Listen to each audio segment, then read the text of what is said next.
I'm proud to present the free Blender modeling and animation course, designed for beginners and intermediate users. This course has been created to help Blender enthusiasts growth and improve their skills, and it's now available on this channel. I kindly ask for your support by subscribing to the channel, watching the course, and engaging with the content I share. With your help, I aim to turn this channel into a comprehensive resource for learning Blender. Your support will inspire and motivate me to produce more high quality and engaging content, sharing my knowledge and experience with you all. Let's embark on this learning journey together and build a thriving community of Blender enthusiasts. I look forward for your feedback, suggestions, and continued support. Thank you so much.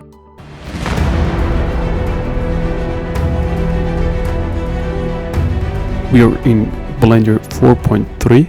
Firstly, I like to bring my image references. I like to model these nice scene which I modeled and animated. So let's press A and delete everything. I changed this outliner to image editor because I like to import my image reference. First, we need to create the base shape or the floor and the walls. So for that, we can press Shift A and we go and add a cube. Make sure to move it into your tab and press A, GZ 1 meter. So that we can move everything 1 meter in the axis. Now press 2, so 1, 2, 3 is switching between vertex, edge, and faces. Select this edge, press X, delete it. Now we got the very basic shape of that.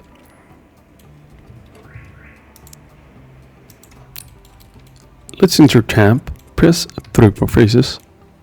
Now I like to extrude it so that we can give that a little bit of depth. So Alt E and use extrude face along normals. Hold on Shift and move it towards out just a bit, just a little bit. Then at the same time press S. This allows you to make the edges straight in Z axis or in X axis. So this is, you can see, by pressing S you will enable the offset even. I think this is going to be fine. We can give it more depth to make things chunky and nice. So we can press 5 each time to see it in the orthographic view. So this is the orthographic and this is the perspective. So what is the next model that we're going to model? So I like to start with the basics and the easiest objects or models. Then we can go and make it complexer. So let's add a bevel to make these edges smoother. So for that we go to modifiers, add new modifier, go to generate and add a bevel.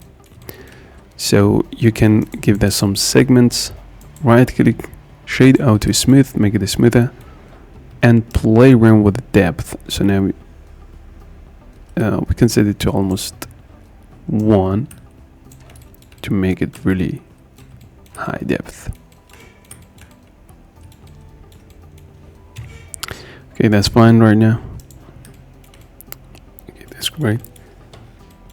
Let's click here on the viewport shading, set it to studio, and you can choose one of these studio matte caps. So in this case I go with this one. All these you have access by pressing Z, the hotkey, which is a lot faster to access. So I think we can pause the video and we can complete this furniture. So see you in the next video. Thanks for watching. Welcome to the next episode of this training course. In this video, we model the furniture and the floor light.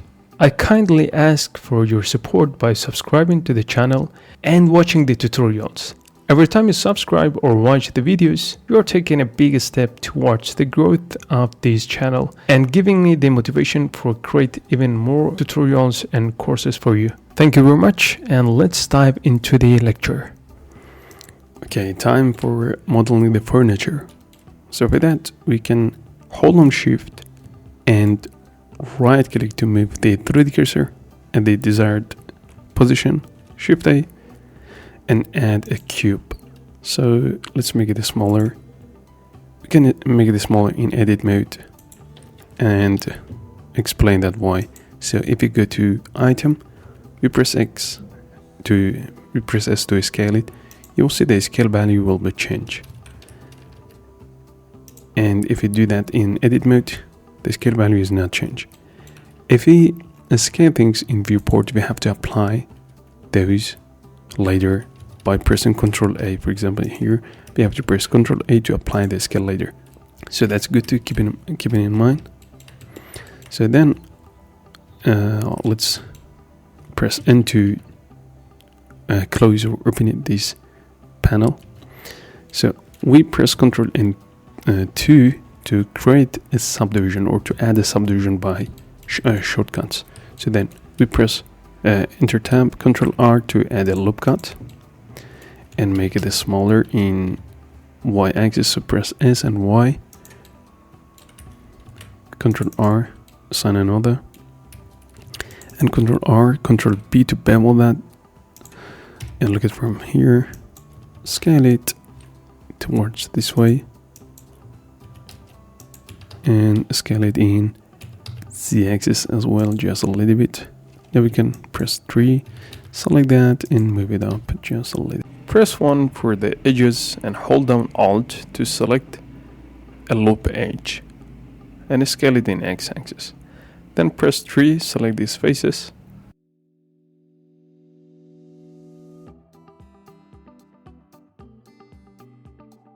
Open up Transform and set it to bounding box.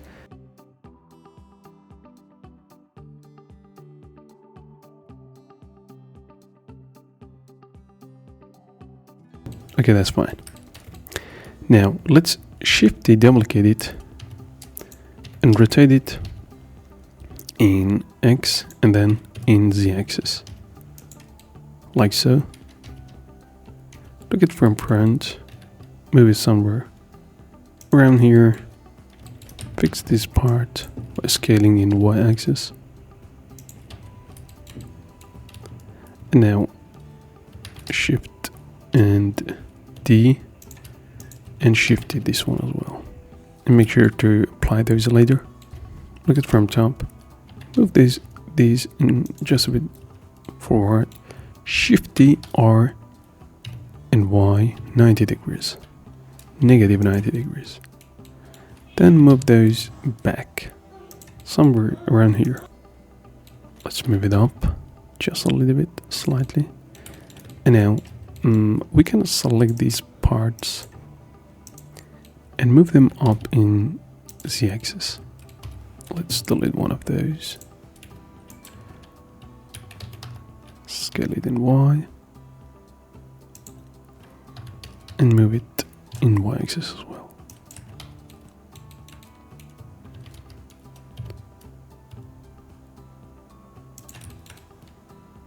Okay, that's great. In case you feel like, you can move these back again to fill in that empty area. So now let's grab one of these again and just make it smaller in size, and then rotate it as you like.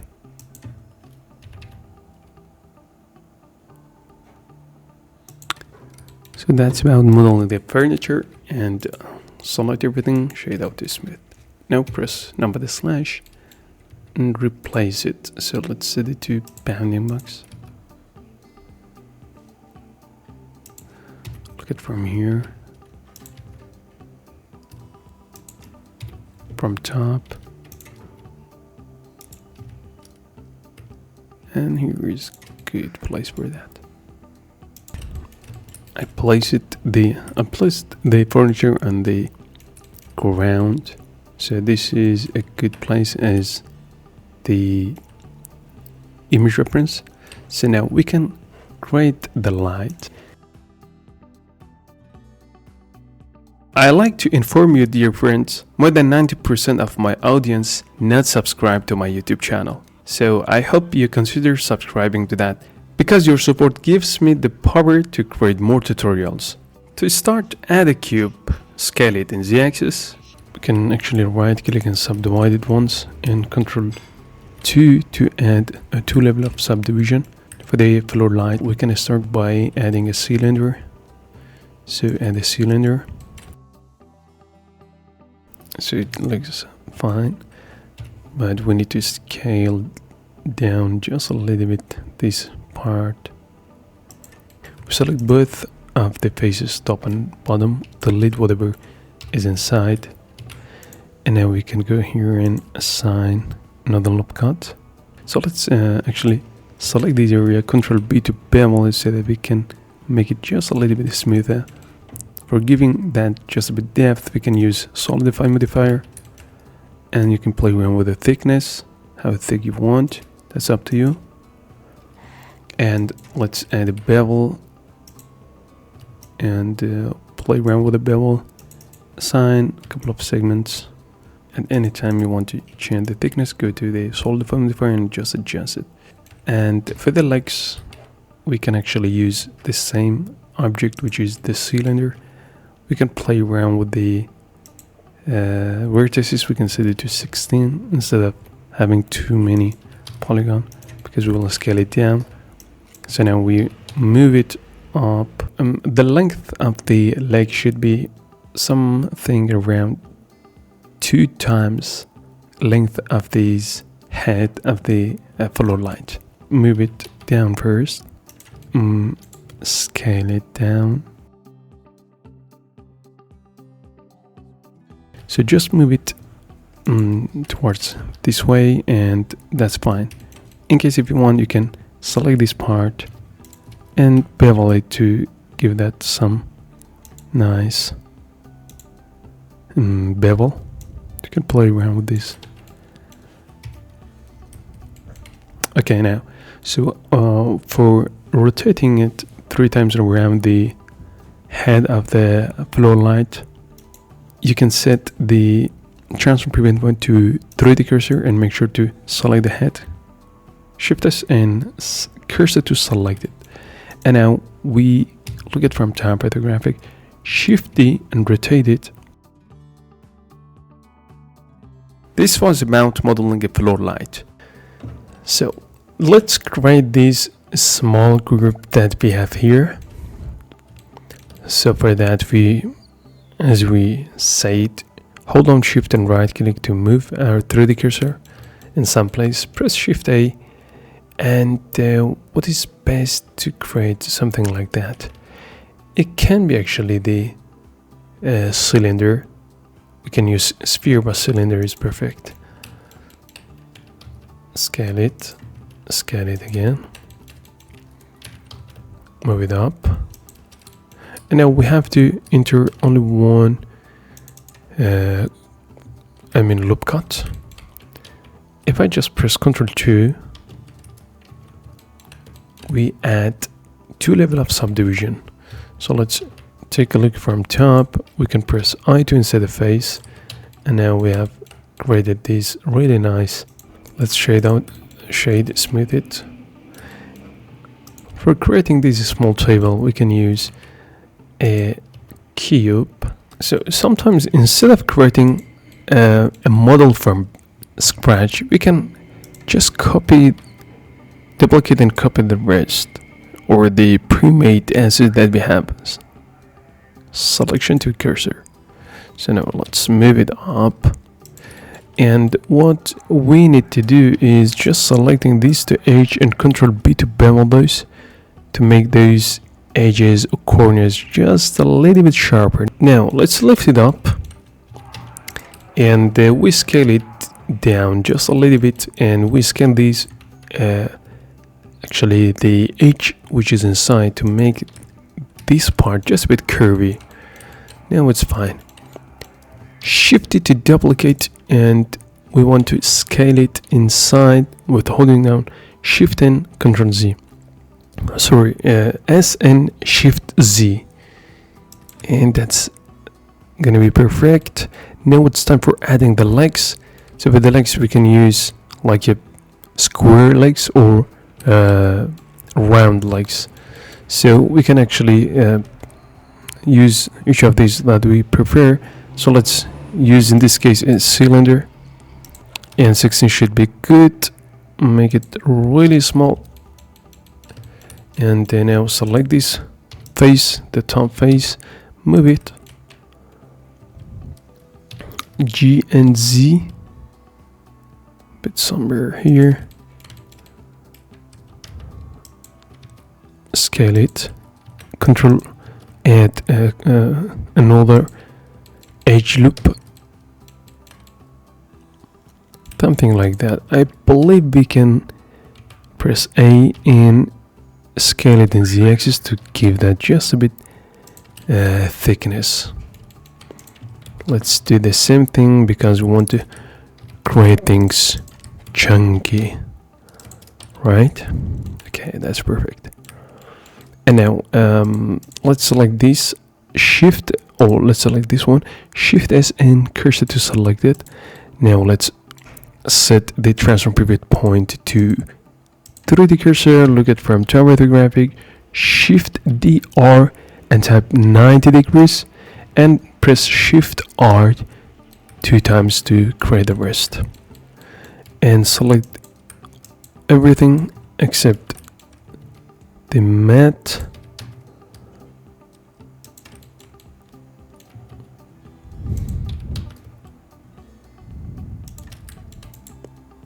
shadow too smooth. That's fine. I like to select these edges and we set it to bounding marks and scale it inside to make these just a bit more round. It gives us more nice, a stylized model. So let's scale everything 2 times. Now if I just add something new, you will see the size has been changed. So Control S. So the next thing is going to be this drink bottle. So we can move the 3D cursor somewhere here, and we use in this case a bezier. So this is going to be different, or rotated in X and Y axis. Oh, why is this happening like so? So let's rotate it. I think we change it, I don't know. So let's type 90 in Y. Now it's perfect. We add a, let's model a part of this. So scale everything, set it to individual, scale it, move this out. So we have to just create a bevel profile of the drink, and then the rest is going to be done with the help of modifiers.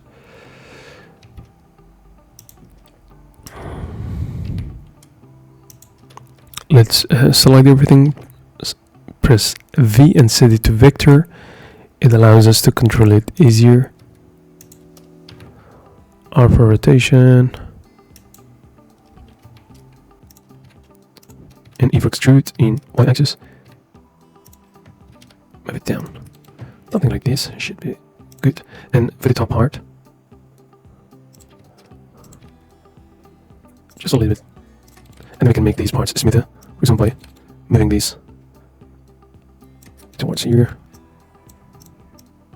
and of course these two.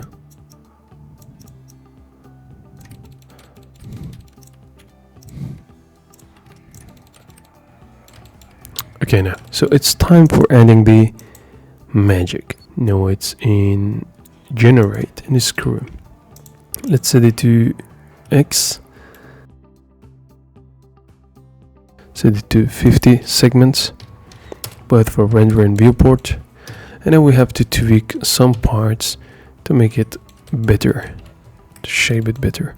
Best to have the reference image in front of you to see it clearly. You can actually model based on that. You can import the image reference and just create a bevel profile, which I'm going to do. For example, now I imported my reference image, and based on this I can actually create whatever I need. So I can move these to somewhere here. Now I can model it based on what I need. So for example, let's delete this part and press W, delete everything and start from scratch. If extrude, you will see that we have some. We can go to edit mode, if extrude in y-axis. Here once again. Now E in z-axis, extrude it. Let's take a look closer. E once here, and once here. And it's finished now.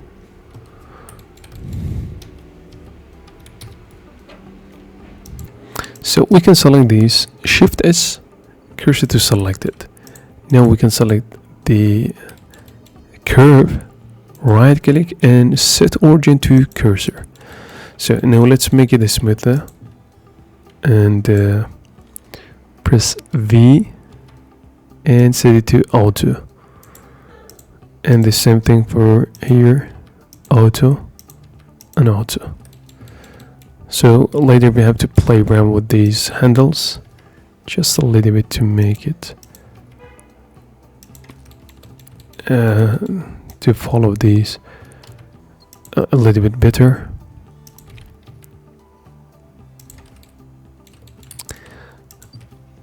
V and auto, grab it by G, and this one is going to be the last.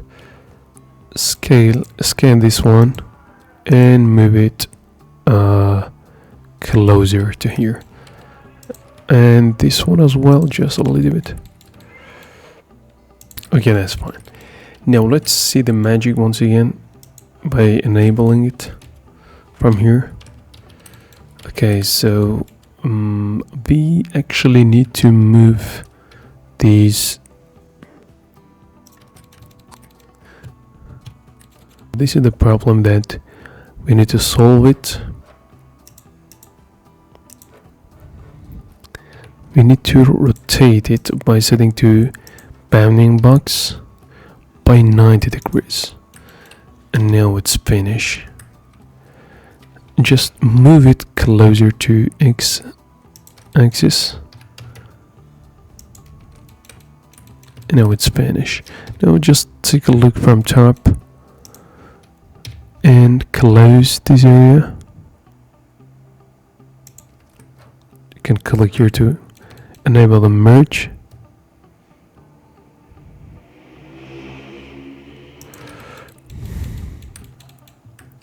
And the same thing with this one. And that's about the model. So now we can actually scale it down. Let's delete this one. So we have a few other things that I'm going to model with the same method. What we need to do is to select these a few points or every vertices. We can press Shift D to duplicate it, and then we can press P to separate it. Okay, so now we have two actually separated pieces. Shift S, cursor to selected, and right click, origin to 3D cursor. Now we only need to move it to create the rest. So let's select it from here, and you can shape whatever you like.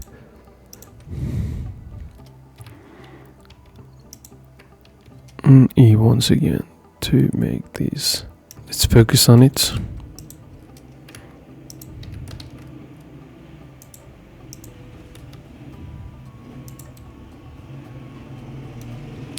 can delete it. Now E once again, and close it.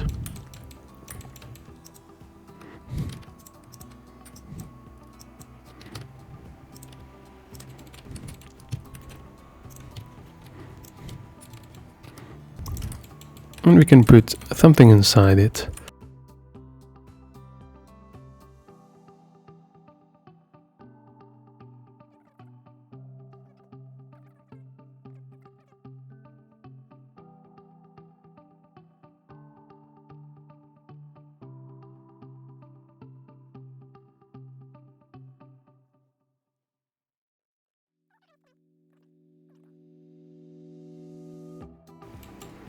That's perfect. Just move it down a little bit. Okay, I think it's enough for this video, and see you in the next. Let's create this nice model.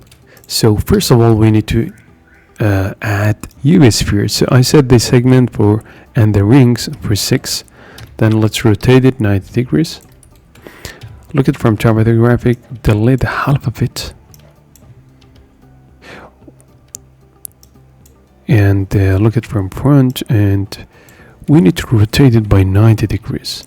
And now delete the half of the lower part as well. So now we got this part which is represent for here, for the head of that. Press 2 for H, select it, if extrude downward just a little bit, and then hold on Alt and hit all these edges, if extrude in E, actually in Y axis. In case if you want, you can add another one. Now let's grab these edges, E, and extrude it towards this way again, and then let's press F to merge these two parts. Select these two parts, Ctrl and B to bevel those. You can play around with the segments, but it should be fine for me. And make it smaller in x-axis just a little bit. Now it's time for selecting the bottom part. Press F to fill it, fill that area. You can press I to insert a face, and let's move it even more in the z-axis. Okay, that's great. Now we can actually add a solidify modifier. You can add this part as well to make it more round, or add another one, or add another one. Then select these two and make it rounded. So let's go to the generate and add a solidify modifier, play around with that. We need to move the bottom faces just a bit lower, and now if I just turn it off, we can select it and fill it with F, and it will work. You can see that's perfect. Let's shift it to duplicate it, grab it, shift D, and move it to other side. Now if I just press Ctrl 2 or 3, we will get this kind of problem. So this is not a problem actually. What we need to do is just add an inset face, and the rest should be fine. Now what you need to do is to play around with the back part. For example, here, select this and shape it how we want. Let's add some UV sphere for this. We can make this just a bit, assign more segment to that, and this is the final touch of this. We can play around with this or make it bigger or smaller, so that's up to you. So this is the final touch. In case you want to flatten what is inside, that's really easy. Select the object. Let's take a double application. Press Ctrl A to apply the solidify modifier. Then select what is inside. Ctrl plus, scale it down, move it up, and press S, Z, and 0. Now it's finished. And just apply your solidify modifier. Wow, it's finished. And we made that as well. So let's take a look at from top, move this to here, and that's the final result compared with this one. So thank you very much, and see you in the next video.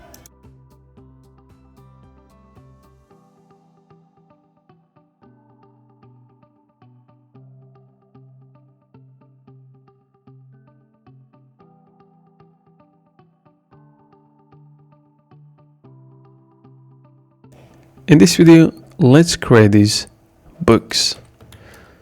That's easy. Add a cube, scale it down in z-axis, scale it just a little bit in x-axis. Now let's select this part, press 3, select this part, deselect this face, Alt E, extrude face along normals. Something around this should be fine. And now let's select this part and deselect. Oh, let's do it once again. Face along normal. Make sure to press S. Now let's select here, deselect it, because we want to just select the papers. Alt E, face along normals inside. Should be fine. Now I just press Ctrl 3, you will see this really nice book. It's like a teeth, but let's make it finish.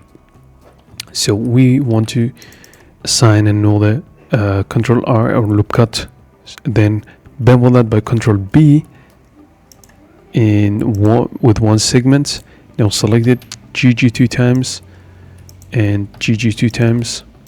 Then let's assign another one, Ctrl B to bevel it, and another one here, Ctrl B to bevel it, to make the edges just a bit sharper.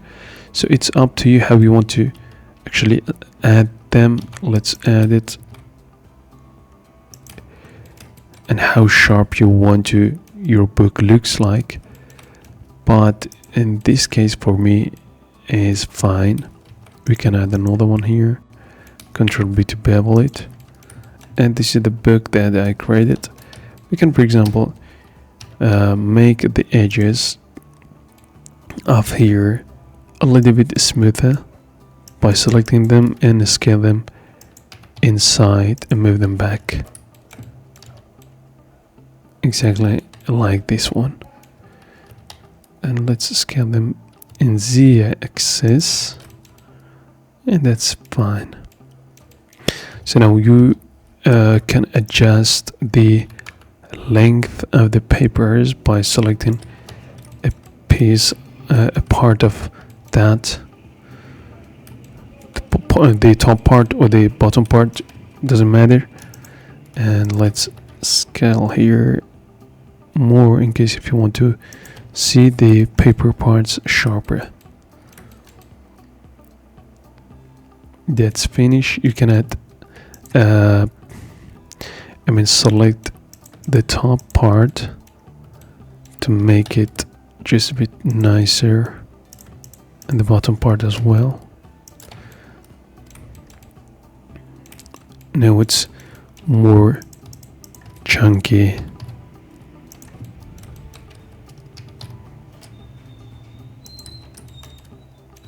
And cold. That's great. Let's select here as well. Just a little bit, not too much. Let's leave it as it is. Okay, then we have to just place that in different parts. For example, what a book we have.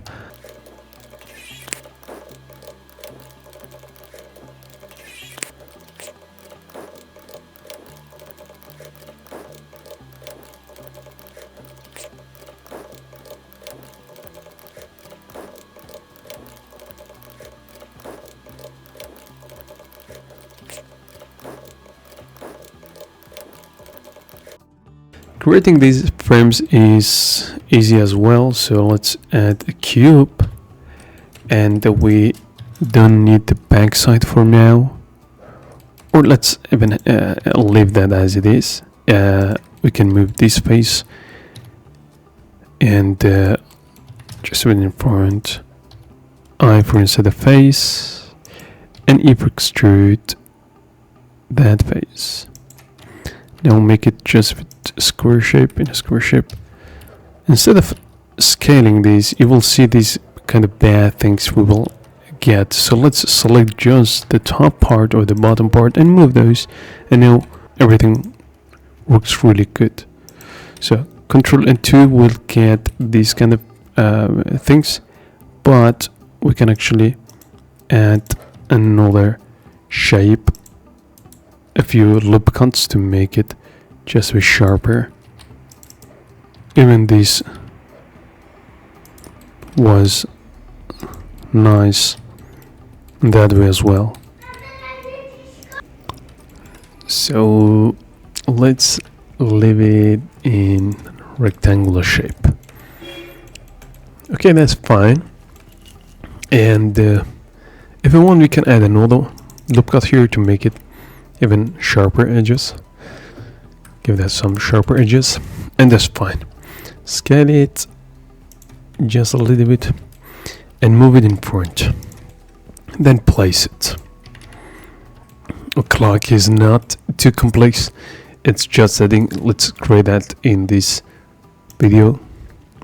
We need to just assign 32 vertices and then scale it towards this way. Select this face, insert NI for insert the face, scale it down. Okay, that's easy. And for this part, I used a curve, as you can see.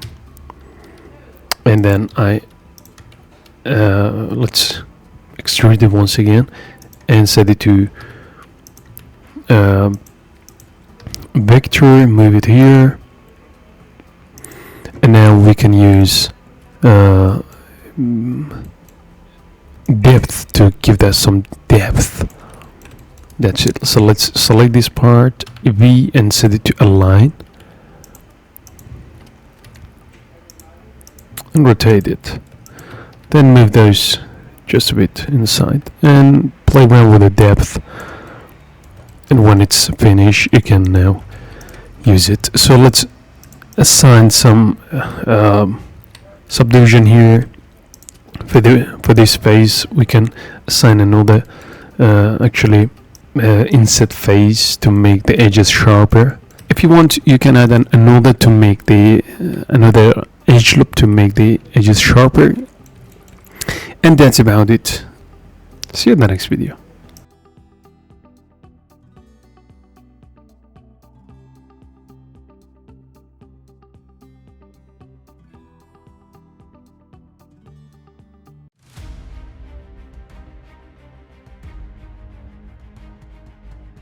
In the previous video we did model these nice slippers, and now it's time for creating or modeling these TV table.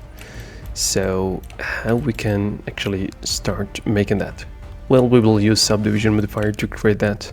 So let's move, and actually we use cube for this case, and let's press // to only focus on these. So now let's look at from here, and we select this space. So press 3, select this space, press 1. So we use the orthographic modes 1, 3, 7, and 9, or you can press tilde key and you will have access to all of these. Okay, so let's press 1 for now, and once you're in edit mode, if you press Shift and Z, you will switch between solid mode and wireframe mode really fastly. So extrude and press 1 meter, Control 3 to add a level of subdivision, press 2 for edges, and we grab, for example, this edge, and then we press N, we go to item, and you will see bevel weight. Okay, so if I just set it to 1, so let's remove everything and start from scratch. So we already added this bevel edge for this edge, and now how we can use it to make it really good. So let's add a bevel, and we set it to 5 or 6 level of segments. Hold down shift and give that some amount. Then duplicate the same bevel modifier, and at this time, instead of using this angle, we will set it to weight.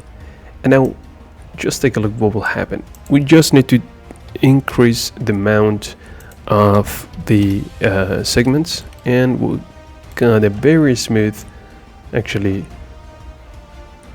beveling here. Then you can play around with these with the size of it. For example, you can grab it, move it towards this way to make it just a bit chunky and nice. Let's press number the slash and first place it, and we can actually borrow these legs, for example, and one of these. So number the slash again. Oh, we have to select this one as well. So let's take a look at here. We can move this one in y-axis. Move it here. Shifty. Look at from front, and shifty in x-axis. Move it again. So then we can select everything, all of these 4 legs. Ctrl J to join them together. You see its origin point is still here. Doesn't matter, because later we can change the origin point of those individually in case if you want. So what's the next? The next is for the door. The best idea is to think a little bit deeply before modeling. So in this case we can press Shift T to duplicate this face, and then press P to separate that part. And now in edit mode, extrude it once more, and then select this inside face and delete that face, and now we got something like this. So we can use this one as the drawer. Okay, now we can press Shift D to duplicate it and press P to separate that, and then we don't need it here, but we want to use this one for here. So I believe we need to assign it again. So let's assign it, and boom, you got it. So now let's play around with the mount. Let's look at from front, and we need to play around with it just a little bit more. That's great. Move both of those down a little bit in this way, and let's select this, move it in x-axis just a little bit more, and that's finish. Oh, let's move here as well in x-axis, and that looks really good. We can use the same objects as we have here. Shift D, move the cursor first, and selection to cursor, and now we're good to go. Let's place it somewhere around here. Shift D, place it here, and we can move it even a little bit backward. That's great. Okay, you can actually add those other steps like cubic shapes to make it a bit complexer. So let's move it in on its place, which is somewhere around here. Shade out to smooth. We complete these parts just duplicating and moving things here and there. We can actually really quick change it in this lecture. So type 90 degrees in z-axis, RZ 180 degrees. Look at from top, and move these somewhere around, maybe here.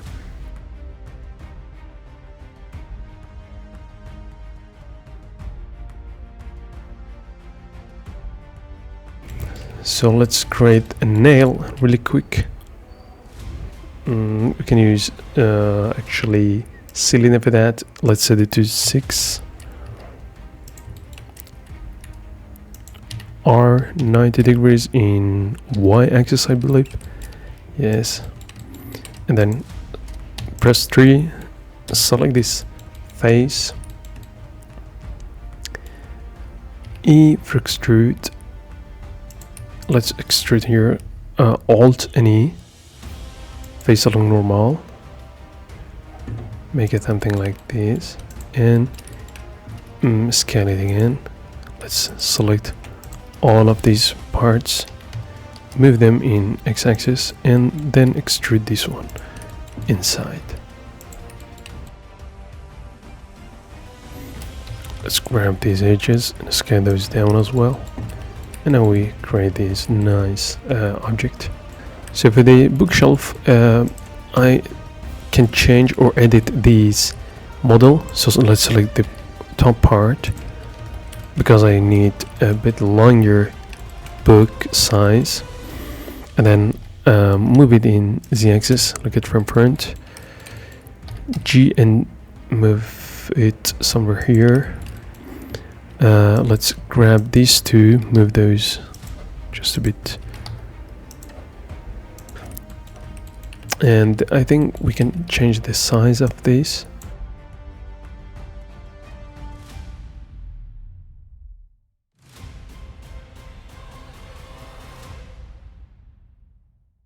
And then we can actually rotate them individually, like so, and it creates really nice effects.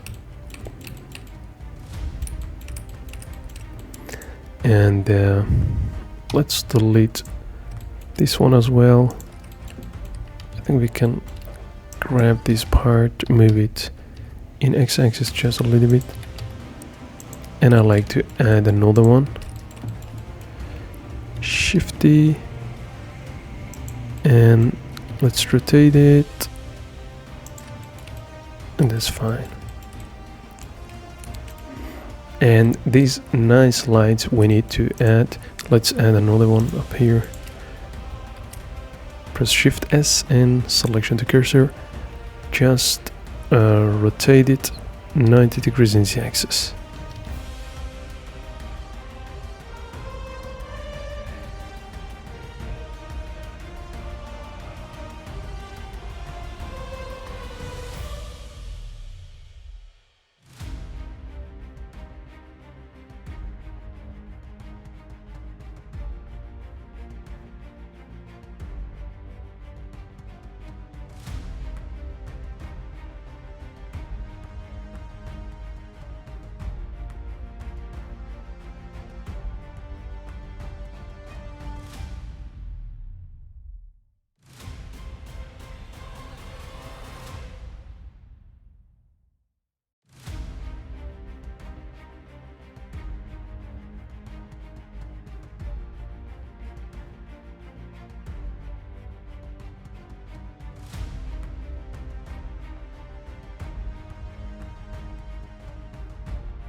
So see you in the next video with creating the TV. In this video we are going to model the TV. So we use subdivision modifier properties. Let's add a cube, move it somewhere here, and let's make it a bit rectangular shape. Now let's press 2 for edges, select all these edges, and we bevel those with 8 segments. We can play around with here. Something around this should be fine. So now it's time for adding the loop cuts. We press Ctrl R and G 2 times to slide it around the edges, because when we use subdivision modifier we have to sharpen the edges. And let's assign another one somewhere around here. We're not going to move it really close to the edge. Somewhere here looks perfect, because as you move it closer to the edge, you will get a sharper edge when you apply subdivision modifier. For example, Ctrl 3 you will see how it looks like. GG 2 times, and this is clearly explain what I've expected. So GG 2 times. Let's move it somewhere here. Another thing is that you can go to the viewport overlays and set it to wireframe to see in real time, in case if you have a model and you want to model it based on that. Okay, then what we need to do is press 3, insert face, scale it down, and insert once again. Now you can see if I just turn back the subdivision modifier, so how it looks like. Let's turn those off. Very clean and sharp edge of the TV. So let's continue in making the rest. So insert the face once more, and this one should be the screen of my TV. So let's insert another one, insert another one, and this time Alt E, extrude face along normals, because I like to create this sort of really thin line around it. So I believe we can make it just a bit thinner, not too much gap in between.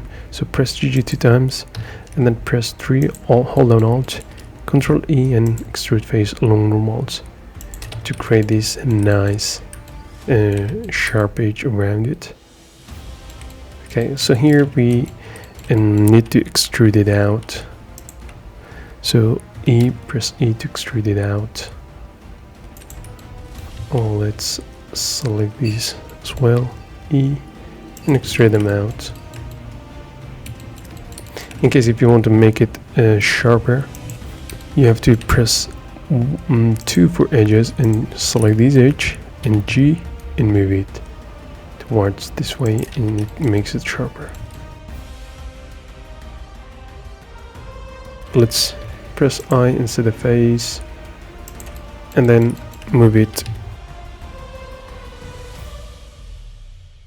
to instead of face, scale it down, and boom, that's it. In case if you like, you can scale it really tiny and move it just a bit out to make your screen even better. So now how we can move this screen over here to make it to assign some button or so. So for that we need to only select the edges. Let's turn it off. Select all these parts. So select the center, hold on Control and numpad plus a couple of times, and once more, and now we have selected everything. Move by Shift Z to wireframe mode. Hold on Control to deselect this part, and as well deselect here, and just move these. And now we got this part. So let's enable it, and boom. So for the back, let's work just a little bit here. Press I for inside the face, and that's it. You can move it. In case you want, we can play around more with it to get just a bit better result.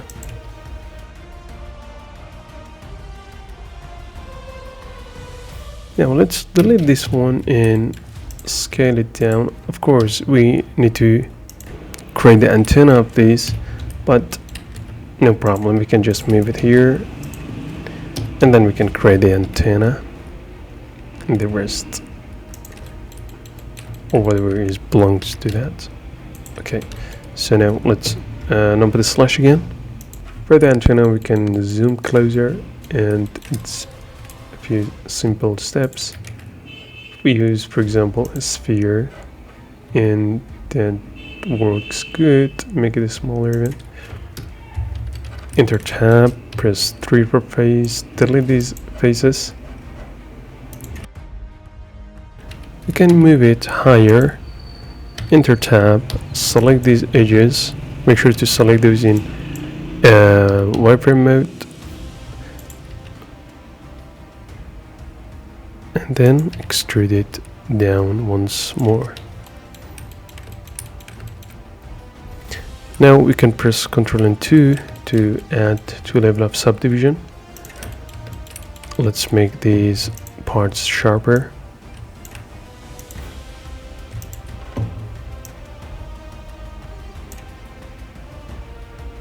So we have to,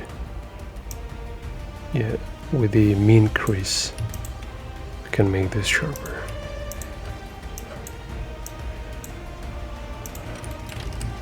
And now that's really perfect.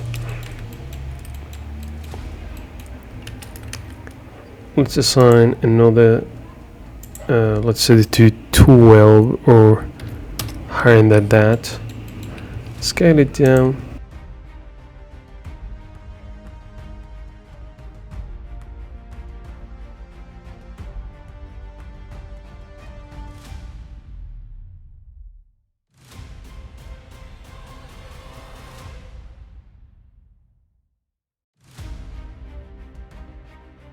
If you press R 2 times, you can rotate it freely.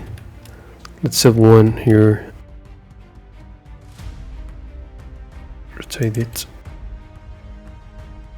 Look at from top, orthographic, helps you a lot.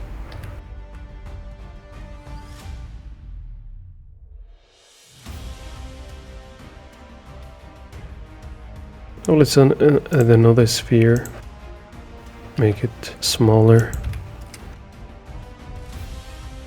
Then you can select the head of that, shift this selection to cursor to place it exactly at the desired place. And another one, shift S, shift D, and shift S again, selection to cursor. Let's set it to 3D cursor. And we can move 3D cursor somewhere around here. Select both of these, GG 2 times.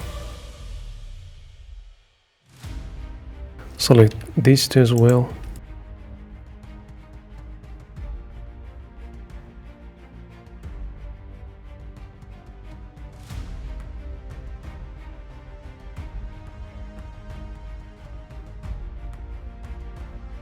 Now we select everything and set it to bounding box.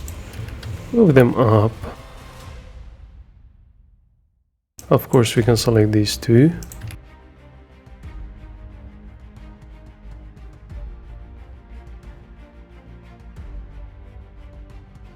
Shade auto smooth.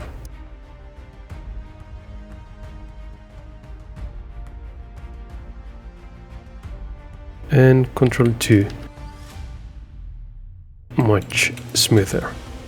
This is the final touch of the TV. I added these buttons as well. Yes, so finally I am done with modeling, and this is the pencil case that I've just added. Thank you and see you in the next part. Welcome to the next episode of this course. In this course we are going to assign a simple material, but we want to make it just a bit better, so by working on the material itself.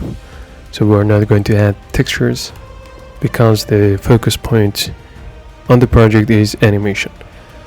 So let's open up another panel, go to shader editor, press N to get rid of these. You will see that no one of these objects has material. So let's assign, for example, to the walls. If we press Ctrl and middle mouse, we can zoom on the material. So for creating the material, we can actually go and add a basic color to that, but we can't see it until we go to material preview. So now as soon as I move, you will see it, the color and the material. First of all, I like to set the roughness to really high, and then we go to the specular. Make sure to set it to 0.0. It is by default in this measure. You can change it to any kind of color. You will see when it's 0 and when it's up to 1. So really nice look we will get out of it. And another thing is to playing around with the sheen. So sheen is giving us this really nice effect. I like to set it to 0.3 or even more than that, 0.5 or so. And for roughness I like to set it to a smaller size. So that's the basic setup for this. And but the color, I think we can change it to something else. So for example, we can press I mean, you can press Shift A here and Shift A here to add nodes, but if you press here you can add or bring objects to the scene. So Shift A, we type color ramp. With the help of color ramp we can, let's delete it, we can actually easily connect to it and just assign any color we prefer. Make sure to set it just with dark color ramp, dark color. Okay, so you will notice that we are currently in the material preview and not in the render. Later we will switch to render, going to be really realistic and really nice. So let's switch to material preview. Okay, now I like to give the same material to all the rest. So press A and then select, hold on Shift and select these object that has this material. Control L and link material. And now all the rest is going to catch the same material. So now if I just change the color, it will affect the entire models. Okay, that's right. So let's leave it as it is. The next thing is that we can actually assign something called AO or ambient occlusion to make some parts really shadowy, add some ambient occlusion around it. So for that we can actually press Shift A and add for AO, stands for ambient occlusion. So the ambient occlusion we can connect it to here, but you will see as soon as I connect you will see some ambient occlusion around our object. If I just leave it white, you can see no ambient occlusion around it, but as soon as I plug it in you will see the ambient occlusion pop up. So that's the difference between using ambient occlusion or not using that. So but how we can combine these two together so that it works, the color ramp with the ambient occlusion. So that's really simple. We can just select these two and then mix them. So there is an add-on which is really famous, Node Wrangler. Make sure to enable it. Go to the add-on, and once you enable that you can hold on Ctrl and Shift and drag from one to other. It will automatically connect those or mix them together. Really easy and simple. So then what you need to do is copy. So move your mouse here and press Ctrl C. Okay, and oh sorry, you have to actually select the color ramp, or you can type a new color ramp and move it on this line and it will connect it automatically. Okay, like so. So how let's have some room here. Now let's tweak these. You can see as soon as I tweak it say that the shadows is going to be look like this, not too dark. Give it just a little bit of darkness, not too much. Okay, and now let's copy this color, Ctrl C, and select it and paste it with Ctrl V. So now we have the darkness as well, the shadows, you may notice, and the factor is actually if we set the factor to all the way up, then we can use this color as the factor to see the result, or otherwise we can set the factor to something less than that. So I have another hex code which I'm going to paste here, and let's select this one as well, and this is the hex code which you can copy it, hex code, and Ctrl S to save it. Let's move it here.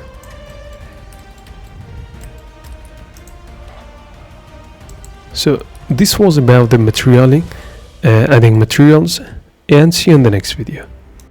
In this lecture or video, we want to talk about the lighting. For the lighting, we will use HDRI and a few lights which we want to put inside these, and this lamp, and in these two pieces, and of course underneath the bookshelves. Press Ctrl space, we'll maximize and minimize it. You're in material preview. For that, we go to render for the lighting, and as soon as I switch to the lighting, we will see this result. You notice that we are currently using Blender HDRI. In this situation, if we take a render image, we will see nothing except a black screen, because the Blender HDRI will not be included in the render. So we have to use our own scene world and scene lights. So currently we haven't any lights, but if I add one, let's add another, like a point light. But as soon as I do it, you will see, because we used scene lights. So let's delete it for now, because we want to focus first on the HDRI. Then we want to switch it to shader editor, press N, and from here, instead of object, we go to word, and the word, actually we have access to it from here as well, but because we want to add some other nodes, so it's good to set it to word from the shader. Now if I change the color of the background will be affect the look of our plane. So let's really quick add a new camera. So we can press Shift and A, add a camera, set it to move to this angle, and press Alt, Control Alt and 0. Select the camera from here and press N, go to view, lock the camera to view, and of course click on this green camera icon, go to here and set it to orthographic instead of perspective. Now we can move from here, not from actually here. We can't actually zoom it. So let's press N again, unlock it. It's perfect. Now go to render. So instead of using this background, simple background, we can use a HDRI. So let's press Shift A, add environment texture, and connect this environment texture to this background, and then press click on open, go to the HDRI if you have some HDRI. In this case I have a folder of HDRI which I downloaded for internet from HDRI Haven, and in this case I use this one, open image, and as soon as I do it, this kind of effect will pop up. So for control for having control over the HDRI, we can press Ctrl and T to add these two nodes. Then we want to so the generated is okay, but we want to rotate the HDRI. You can see that as soon as I rotate, we will get some different look. Oh, let's press number 0 again to actually unlock it, and let's set it to amount.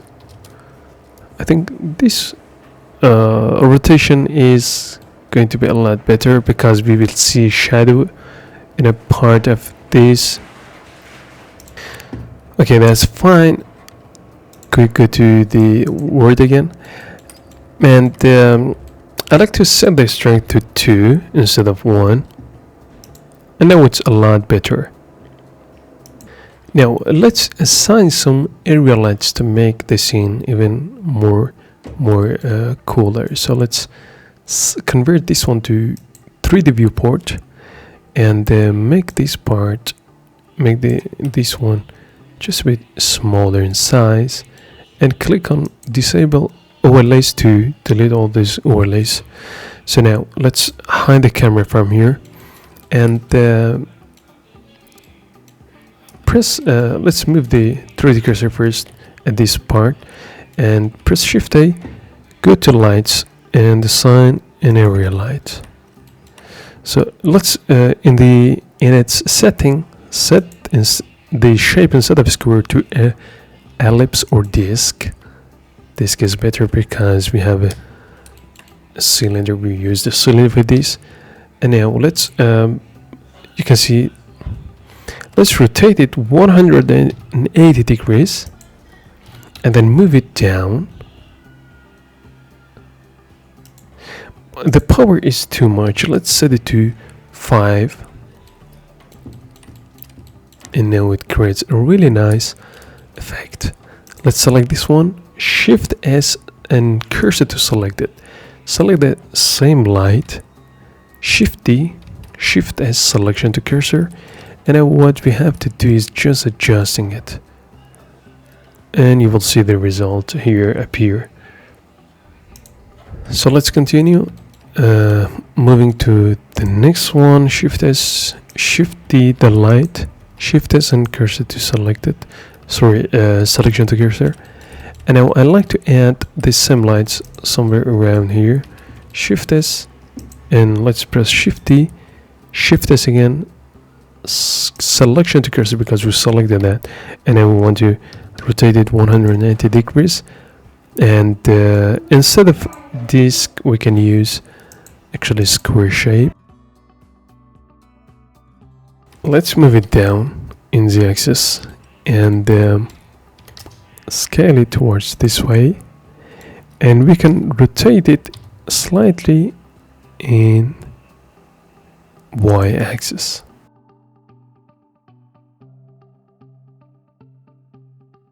Fill all this area.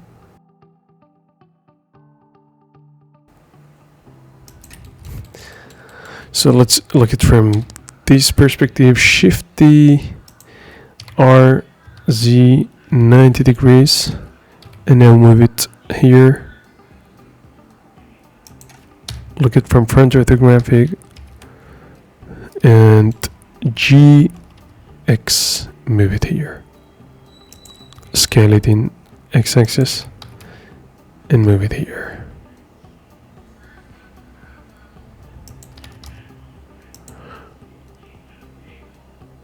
So that's about the lighting and adding the HDRI. See you in the next, which is going to be the animation step. For the animation, I like to start with these cubes. So you can see if I just play, all the cubes is moving at the same time.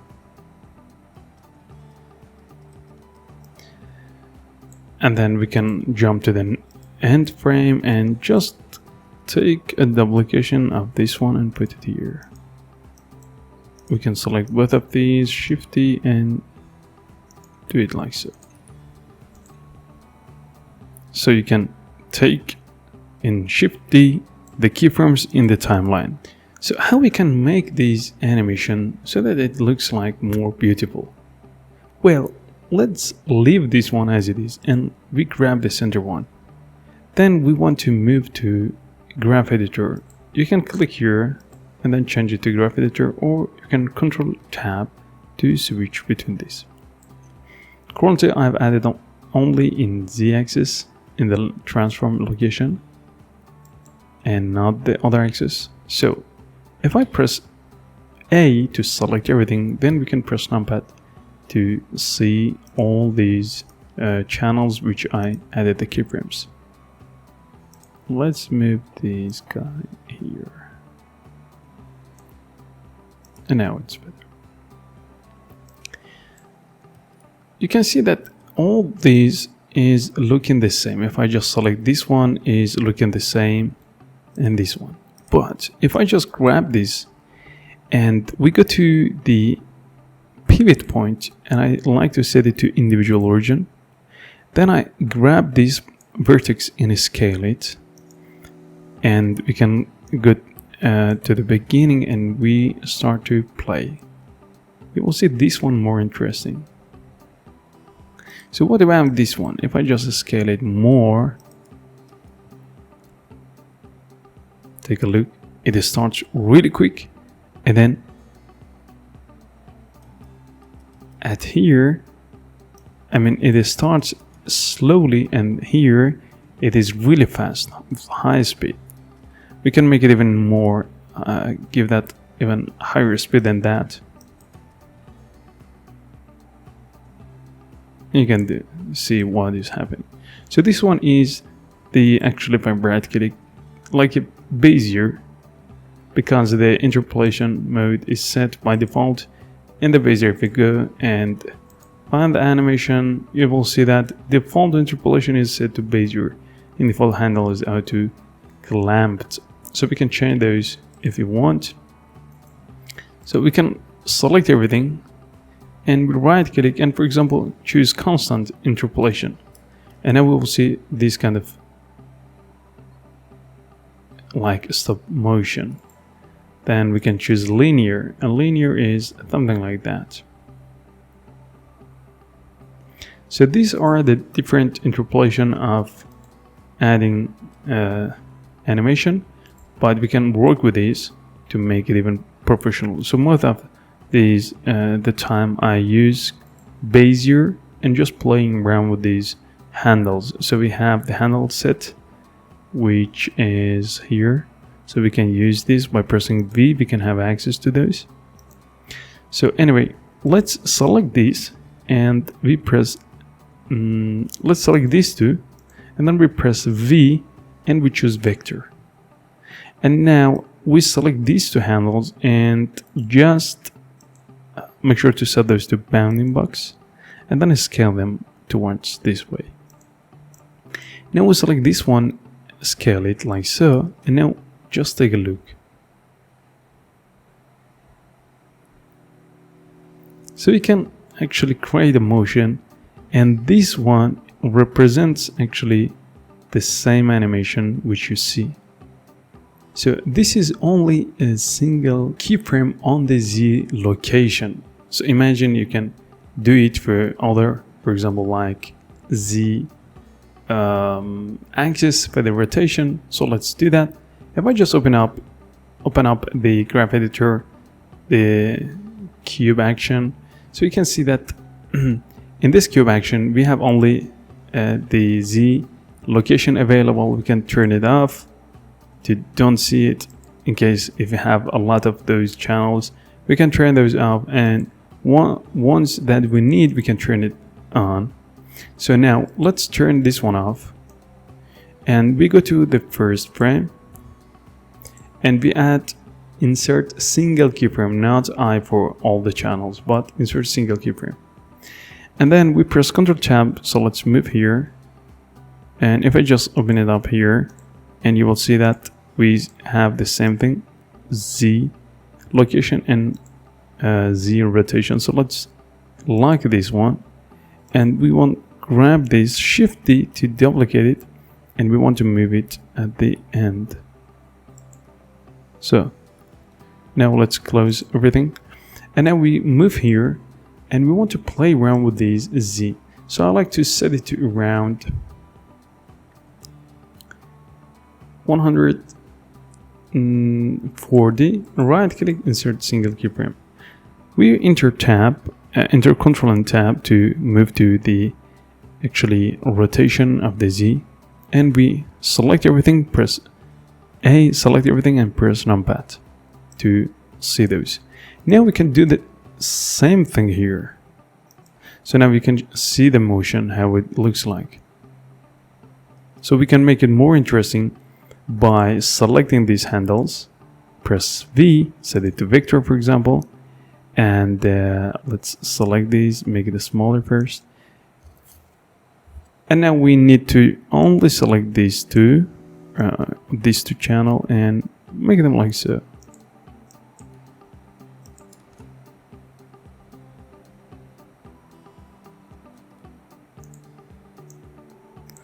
So you can create any kind of animation. So let's take a look at here.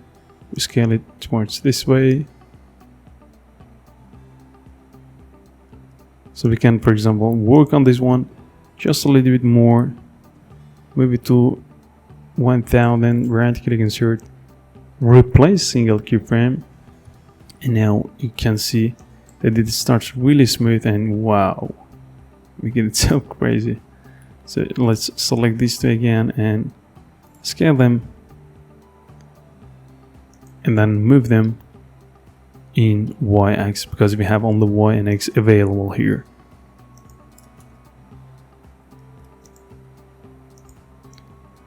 So you have to just think about what you can make with this. You can even, so at this gap there is no animation in z-axis.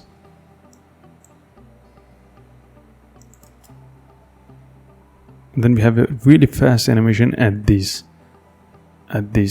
parts. So here is flat, it's like y-axis or x-axis. Then we have like z-axis, which is really fast.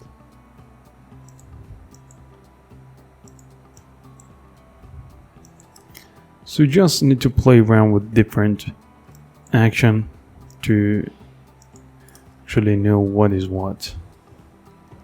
So you can change each of these at any time. Just insert a keyframe at the beginning and then duplicate it, move it at the end. So let's move to here, and then we go to the center frame, or at least to this frame. Then we move it something like so. Sign or insert single frame. We can actually press Shift D, duplicate it and move here. Then we can change this one to something else and insert. Just take a look. Animation. So here we have some problem. Of course, we can fix it really quick. We can grab everything, and the problem is here. So we can delete it, and we go to this frame and move it somewhere around here, and then make sure to insert it. And now we can actually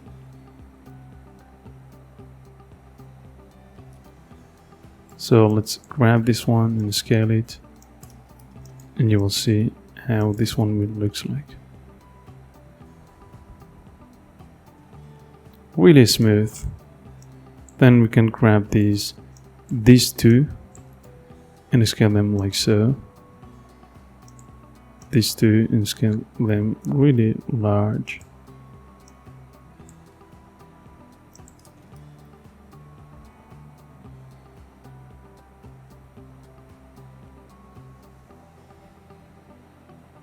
So you can do a lot of cool things with this one, and you can actually add even the keyframes for the scale. In this case, we can add one for the z-axis, and the same process is the same thing. We can duplicate it because we are creating a loop animation. Therefore, I say that we can actually do something like that. So we, in this case, extrude it, scale it to 1 to 2 instead, and then let's find the x-axis only and make it like so.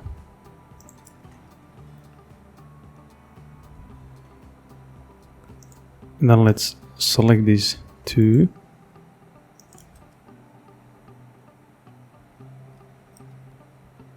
let's move them up in y-axis. Of course, let's change it to individual.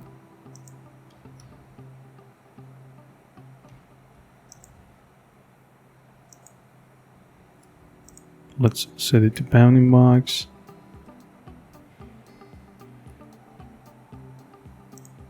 And then we can move these closer.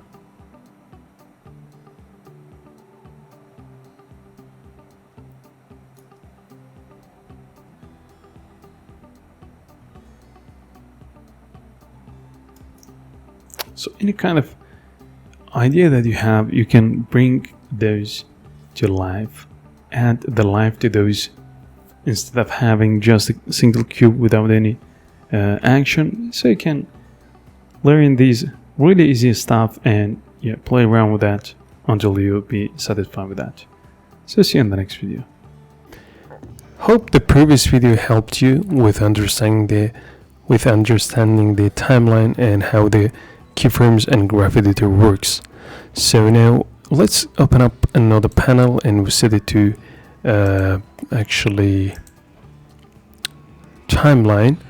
You can use the hotkeys for that. For example, here is Shift F12 in case if you want to change it to a graph editor. You can press Shift and F6. For example, Shift F12 and Shift F6 will switch between these. So anyway, let's press Shift F12 a couple of times to get the timeline, and let's close it. So for animating these as a pop-up animation, we have to apply the modifiers that we already added into it. This is not important, but modifiers like subdivision modifier and etc., we have to apply those one by one, and you can see that I applied every of those modifiers one by one. And now we can actually start with animating each of these group. We can create each of these as a group and then start to animate that. For example, this one is going to be one group, so we press M and change it to for example, food table, to remember that better. And then we can hide it from here, and this one is going to be the TV, and accept the lights, because lights we can animate those later. Let's play and name it to TV.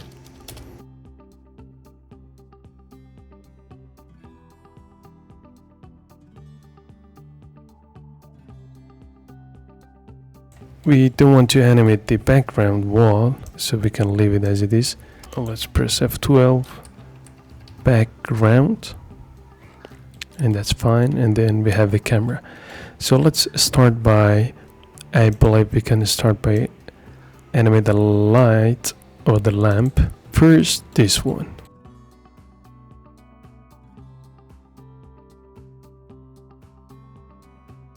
The object that you want to animate, in this case, we have to apply it. So let's go to render mode, and you will see everything clearly is applied. So I like to see it, so let's have it in here. That gives us some more power to work, I believe. And let's select it now.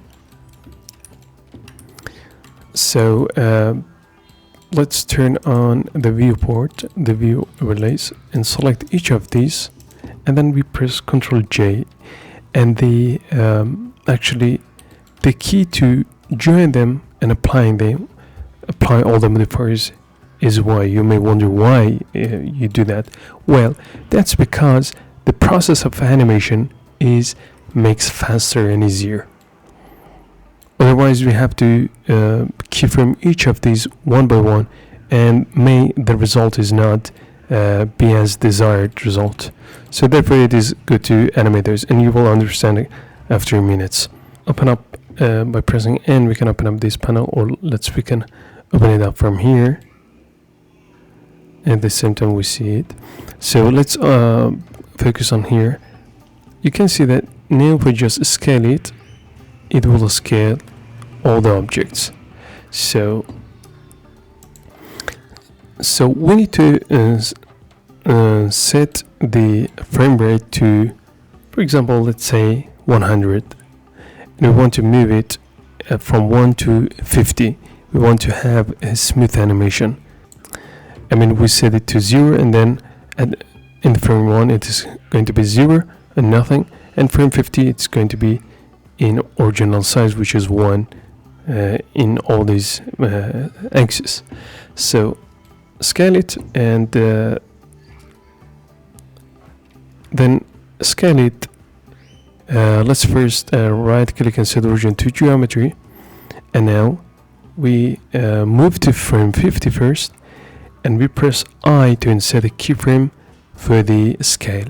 Then click here to go to the first frame and press S to scale it, and then press 0 to set it to 0. Then press I for insert the face, insert the keyframe, and now you can see the animation. We have to actually join this part to get a smoother. So I think it's too much delay, but that's going to be fine. And now it's something that we need to change it. So how we can change it? Well, let's click here and open up another panel, because we play around with it a lot, so we can set this one to graph editor, and each time that we need it we can have access to those, and currently we don't need the rest of these. So let's make some room here, and now we can select both of these two keyframe and press numpad / to focus on these two. And now if I just I select these two handles and I move those up, then this one, and move it in X axis. Now if I set the frame rate to 40, or let's set it to 50, which is the end point, we will get this kind of effect. So before it was like this, it starts and then it starts slowly, fast, and slow again. So let's yeah, that's about it. Okay, that's great. Now let's set it to 60 at least. Then at frame 50 we need to actually separate all these pieces by pressing P and then by loose parts. Now each of these has the same animation windows, you will see, but because the origin point of each of these is at the same place, so therefore we will get actually a animation that doesn't looks too good. So let's right click, set origin to geometry, and now we will see different animation from here. That's so if we actually change the position of the origin point, we will get different pop-up animation even. But this one is looks good for me. And another thing is that let's set it to 100 frame, and first I need to see this part, which is for the legs, pop up, and then the legs. So let's select the legs and the heads, and then I move it slightly towards here, and then move a few frame later. After that I move it again. So let's move these.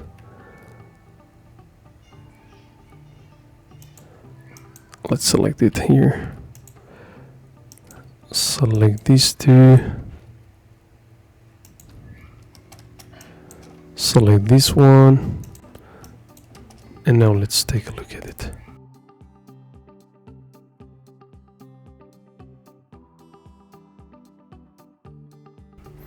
That's fine. And then we have full control over here. We can move it in this way, move it in y-axis,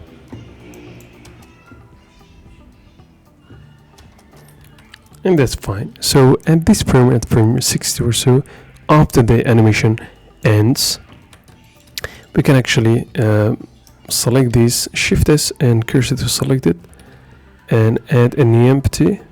It's gonna be a cube, and then parent all of these to the empty. Control P, keep transform, and now we can actually move it even when it's animating. I brought the background so that we can see what is going on here. It starts like so. So now we select the empty that we already added.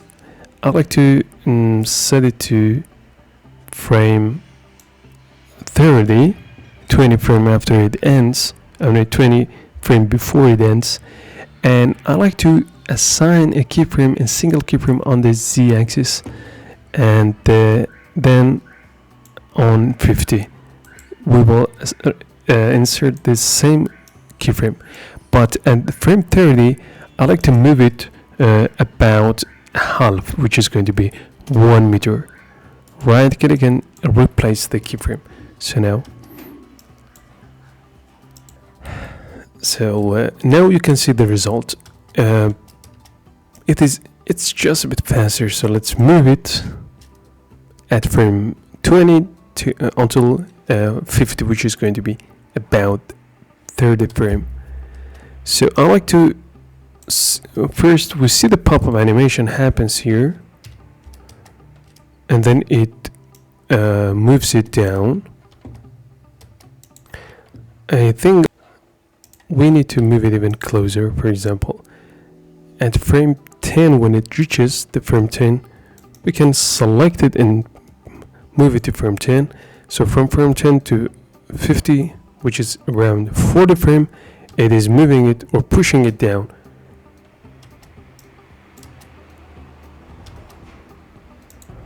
So let's take a preview. 60. It appears first and then move it.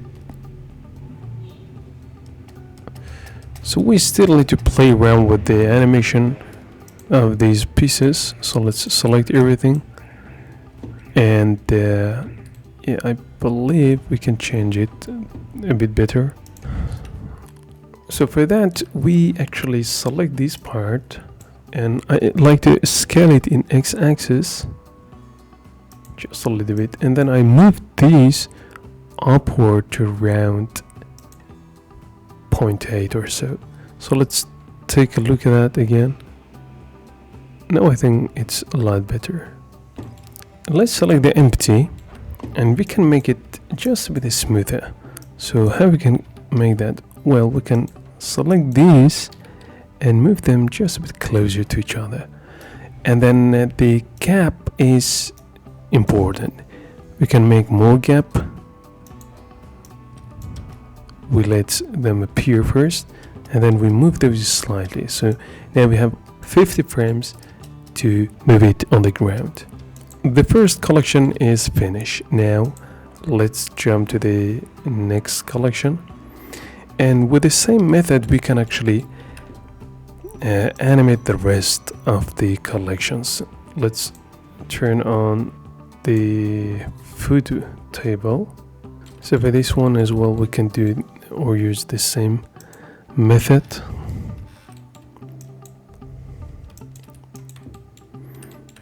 Make sure to you have applied everything, and now just select each of these.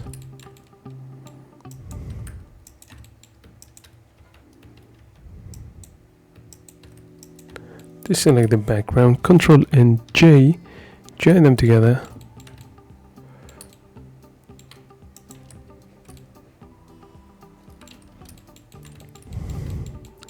And let's set the to frame 1, or let's go to frame 50 first. I for insert the keyframe, and S0, S make a 0.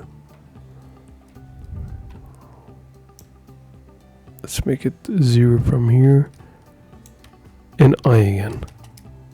This is the result that we want to get. And at here we want to assign another empty and then parent it to it. Sphere should be good.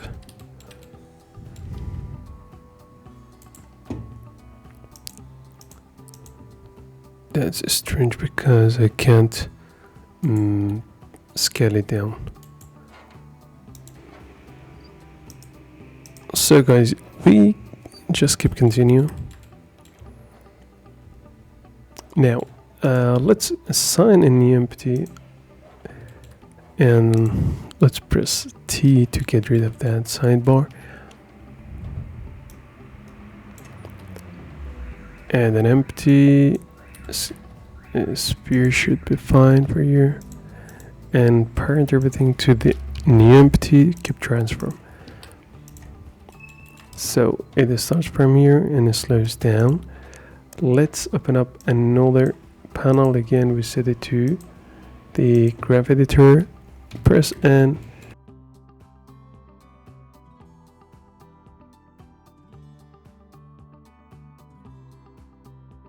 Just take a look. Select everything, press P and by loose parts. So we need to parent a few things because we don't like to see them separated, all of these pieces even. So we need to set the origin point of each of these and to right clicking to the origin to geometry. And now just take a look at the animation. Wow, really interesting. Okay, so that's really good. Now, as before, what we need to do is just moving each of the keyframes up here to have a very nice animation. The cool thing is that some models appear first than the other. Let's hide the background and hide this one as well. Let's select these objects, move them back somewhere around here, and then select this part,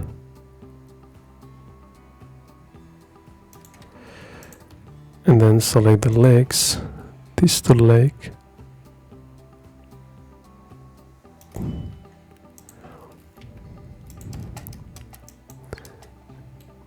and you will see how it will affect.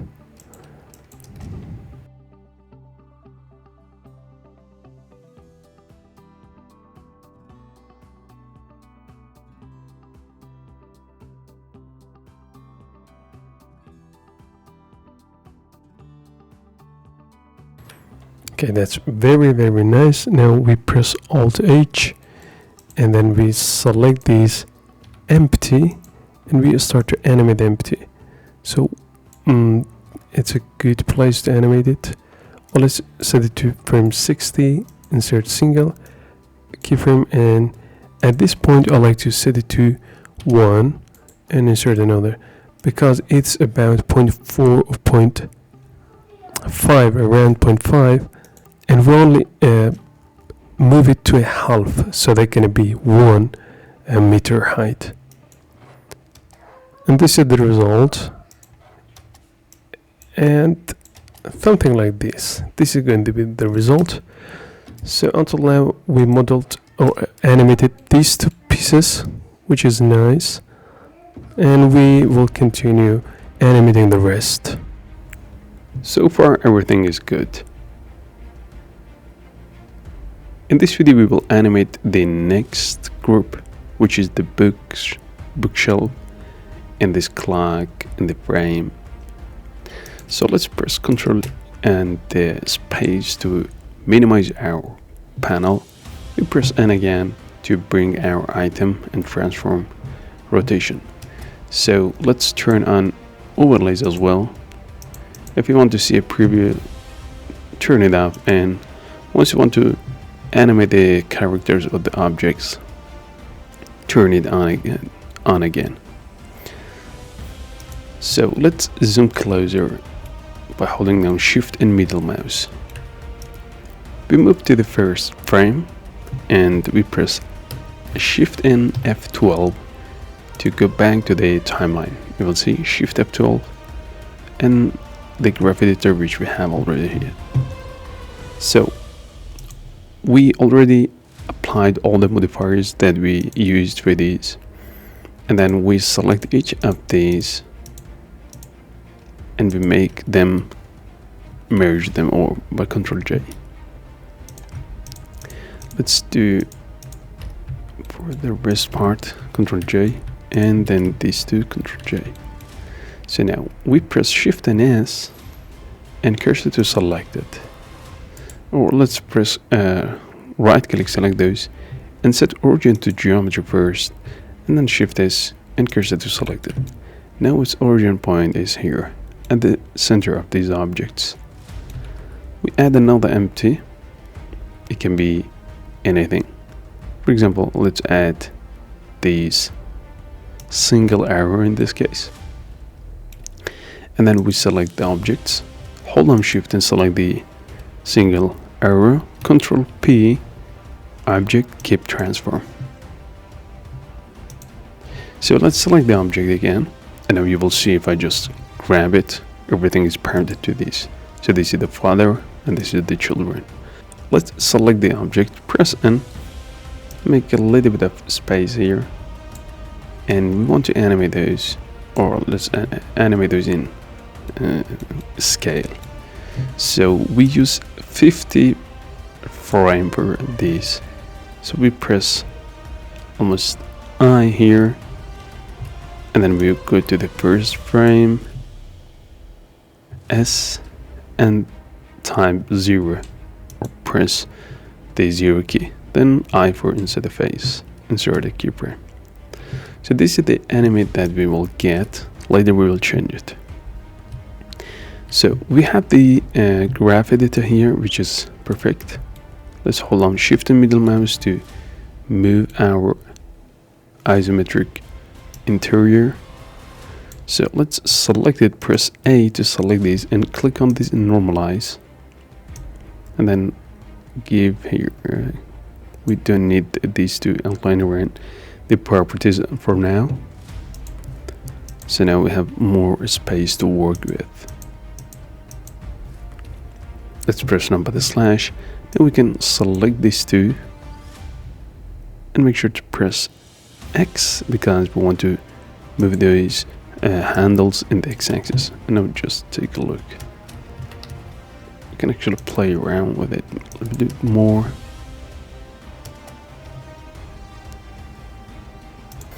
Okay, that's very good. Let's select this part. You can use select box to select everything and move this in G, and I will put it around somewhere around 0.8. Now let's preview. I think that's too much, so let's move it in y-axis about 0.6 or so. Now it's a lot better, a lot better. So everything is good. Now what we need to do is separating our object.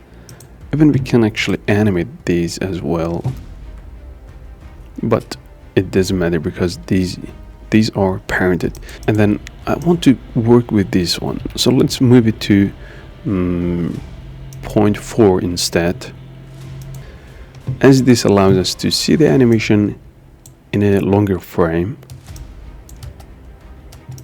If I move it really high, you will see boom.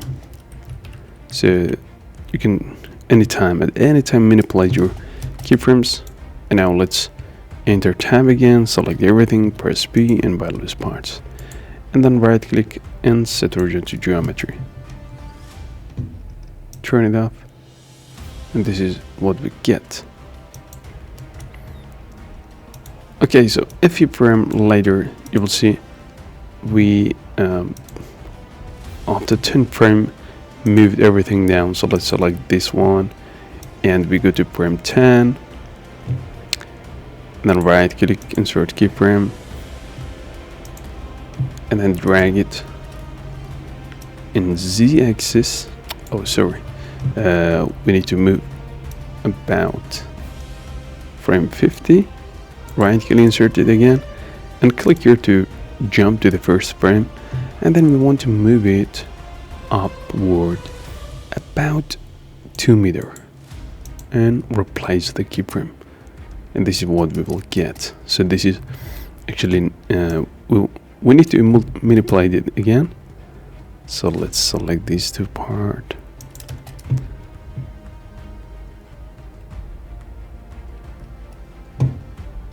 Okay, so each of these is 50 frame, and we want to expand it to 80. And let's grab it and move this one as well 10 frame.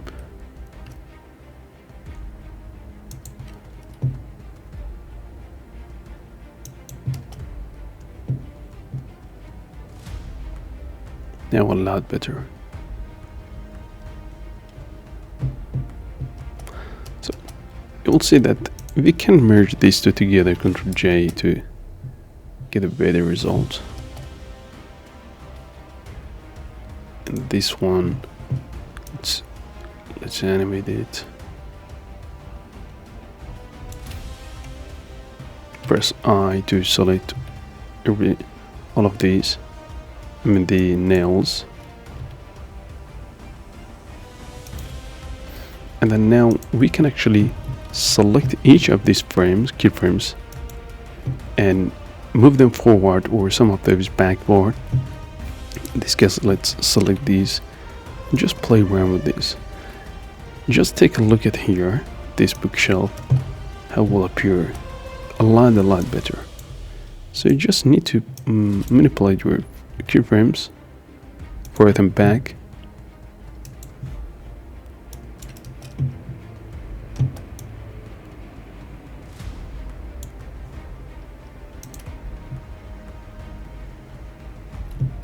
For example, here I want to, this book at the center will pop up at the last, so we can set it to frame 15,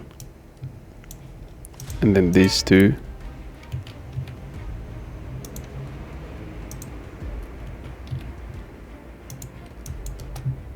something like that.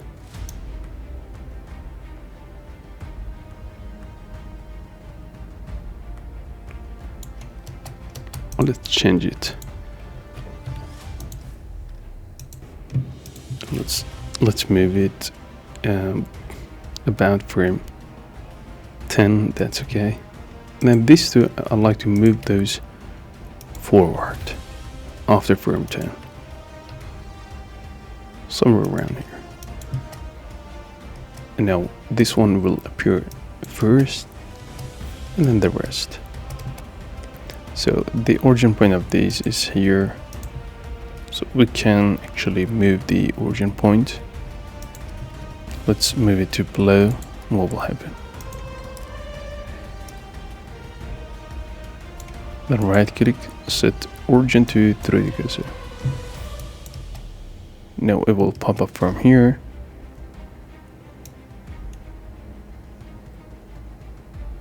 So the origin point is really affect the animation. Now let's move it at the top part. You just select the part of the model in edit mode, and then right click and press shift and S, move the cursor here and there, and then right click and move the origin point to 3D cursor. So now we will get this kind of effect, which is really cool.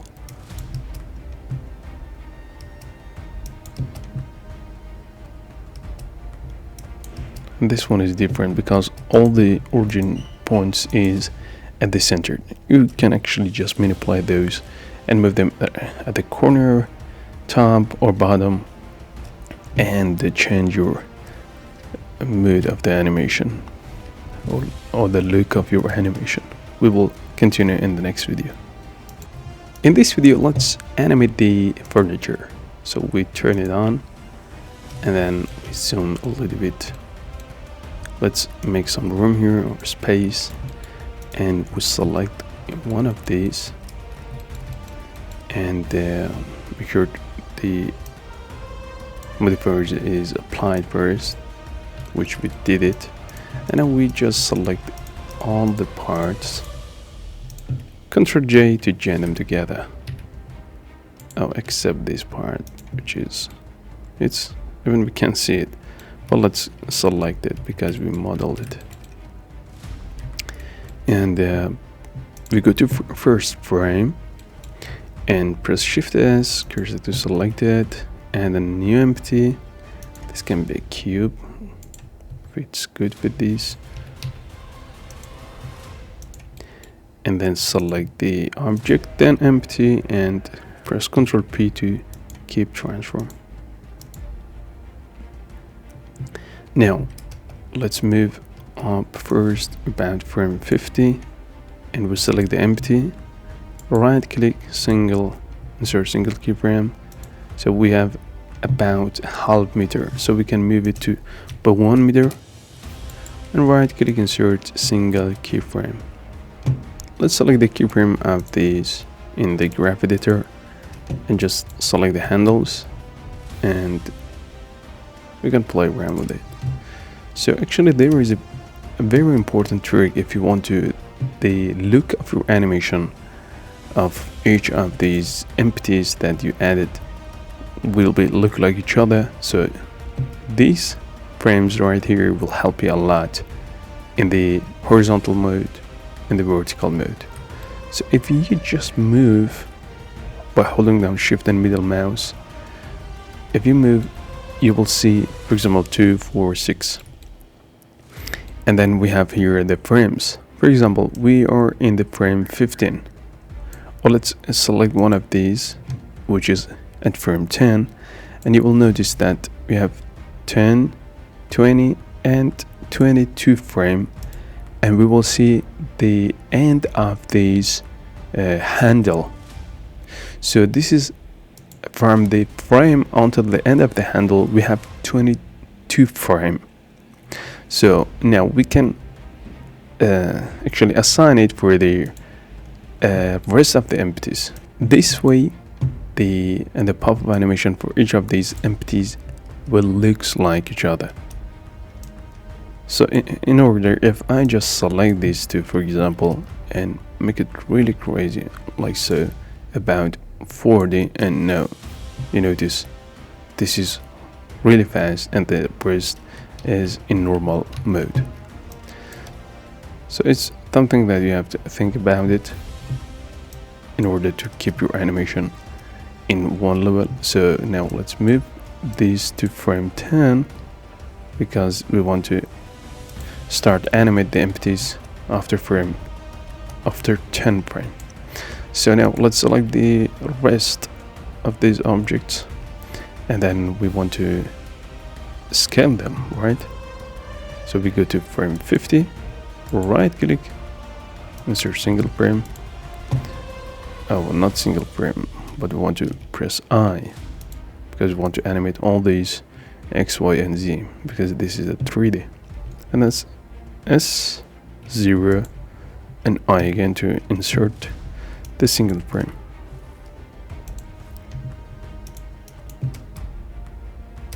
So let's select these handles, we move those together, add frame 0.4 in the height, because if you take a look at one of these, you will see that we have around 0.6 or 8. So this is just a bit different, but these at the below is about 0.6 or so. So we can actually select those and move it in y-axis to 0.6, and then we got a very good animation.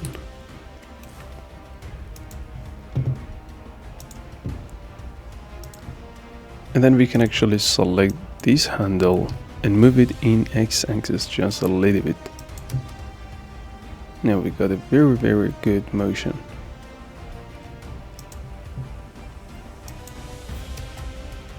So let's move the timeline at after frame 50, or let's put it on frame 50, and then select everything, P and by those parts. So now what we need to do is just moving these guys, play around with the frames. Oh, let's deselect these, the empty, and move those.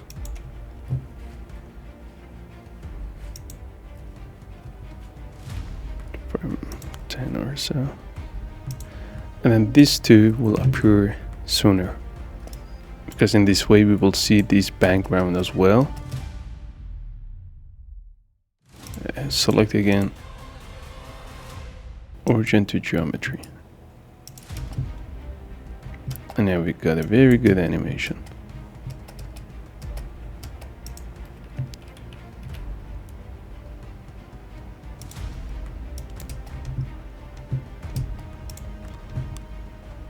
I like to move these just with a few frames forward.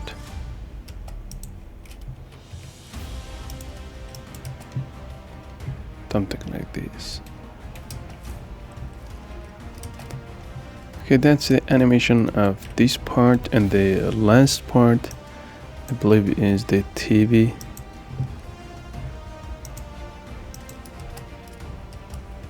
And the TV table. And then we want to talk about the lighting. So let's complete that in the next part.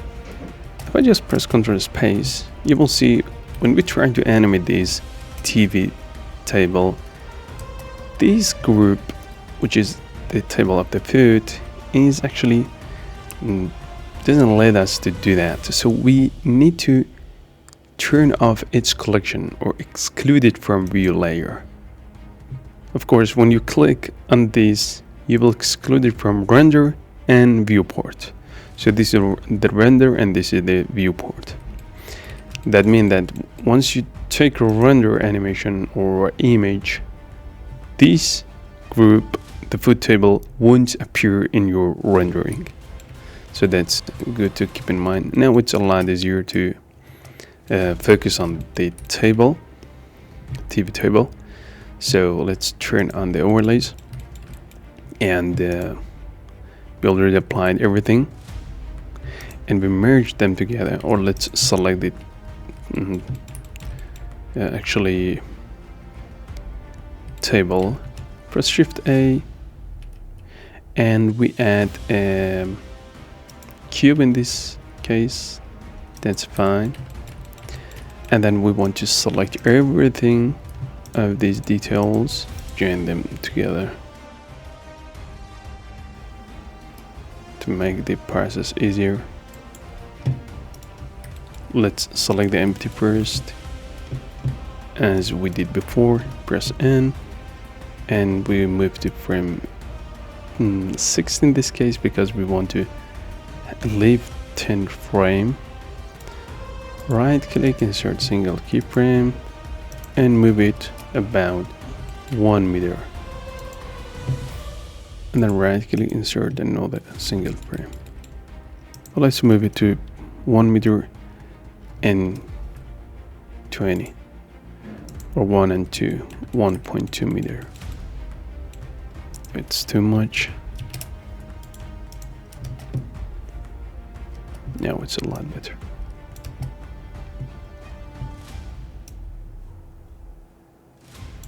So let's manipulate or tweak whatever we have got here. And let's select these empty and scale them about 22. So let's scale it. That's perfect. Now select these. We go to first frame, and or let's move to frame 50 I in the scale, and then we want to press S. You can right click here and move it to origin first, and then press S and 0, and then I for here to insert that keyframe. That's very nice. So let's select and find these frames, grab it, move it up about 0.6 or 8, and move this one as well in x-axis just a little bit, and I will just take a look at what we will get.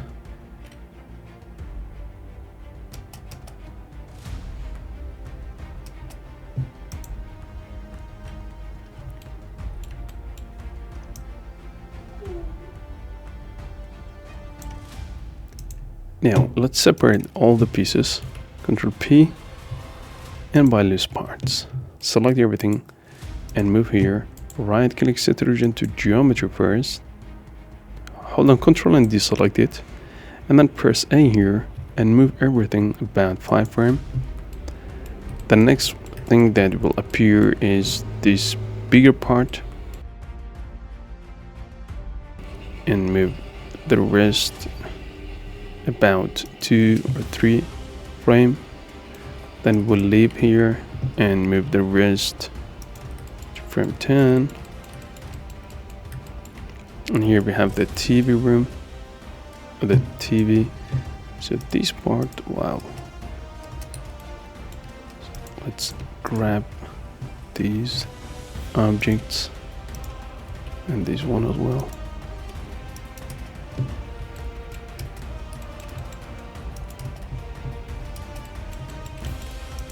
Even we can play around with these small objects.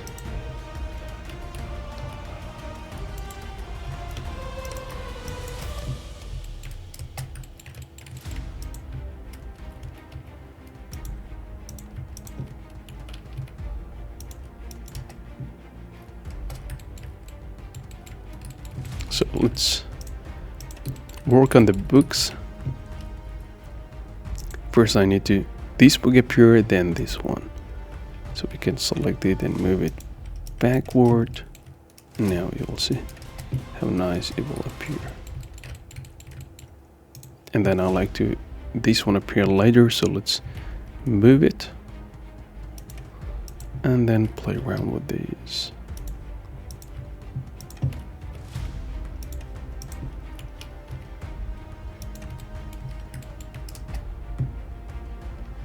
Take a look at the pencil.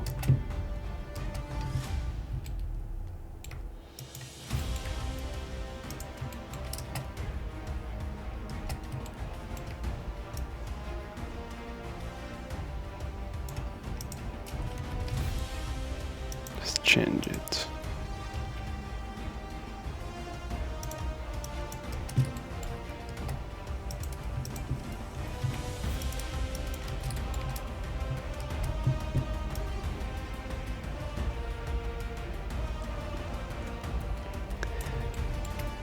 Turn on overlays, and we want to change the position of these. So let's select both of those, and then let's move the cursor somewhere around here. Let's look at from top.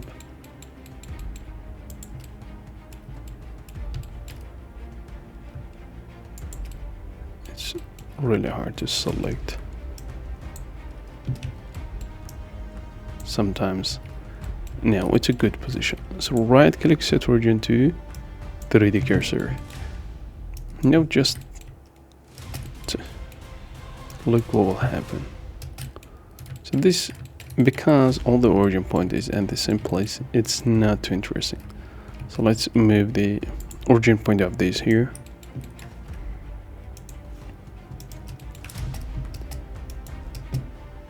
Now this one is perfect.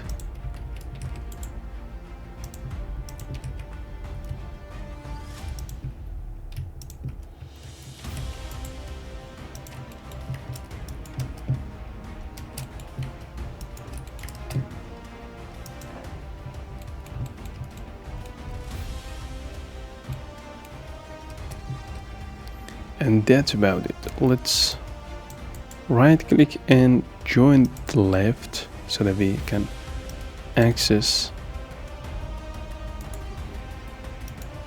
join the left. Let's open up it again. Set it to outliner. Join this part. Let's turn on foot table, and we will see by pressing 5, look at from orthographic mode. And now this is the end of this animation. Everything is done, and now we have our camera, which will do the setup, and the lights. Let's turn off the overlays and just take a look. So about the lighting, we already added some lights, but we need to parent those, right, in order to actually work with the rest of the pop-up animation. So let's open up another panel, press Shift F12, and now we have access to timeline again. We have 5 different lighting, 2 with this part and underneath, and then 1 in the actually floor light. Animating the lighting is pretty simple. We just need to find the position that our object will appear and stay still without any movement, and which is, in this case, we need to select the empties, which is frame 60, and then we need to select the light, and we could, if you about a 5 frame or 10 frame later, and then we insert a single keyframe here, and then we go to frame 60 and we set it to 0, and then insert it again. And now if I just move, turn it off, just take a look what will happen here. So there is no light, and then we will see something.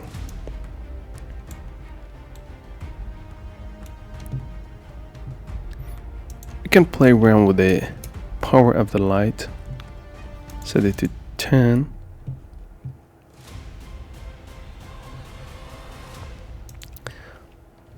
Let's leave it to something that is acceptable. So that's how you can animate. And in some case, I play around with opacity or with the power. When I editing my videos, so I play around with the opacity first. So we have 0 and then we have 100. But at frame 40 or 40% of the video of the opacity, I like to play around with this. So here we have around 4 power of this light, but I like to set it to 2. Well, let's move to the center of these keyframes, which is going to be half of that, and I like to put 2 instead of 5 and then animate it. So we want to see a very slow lighting, and from here we will see a very fast lighting, which is make thing very easy, very nice actually. Let's turn on and then do the same thing for here. You can move here and right click, go to frame 70 and click here once again, but here we need to set it to 0.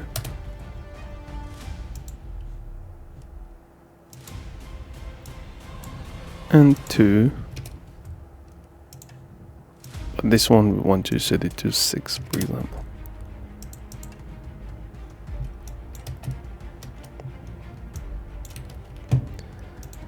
So the same thing for this kind of lighting.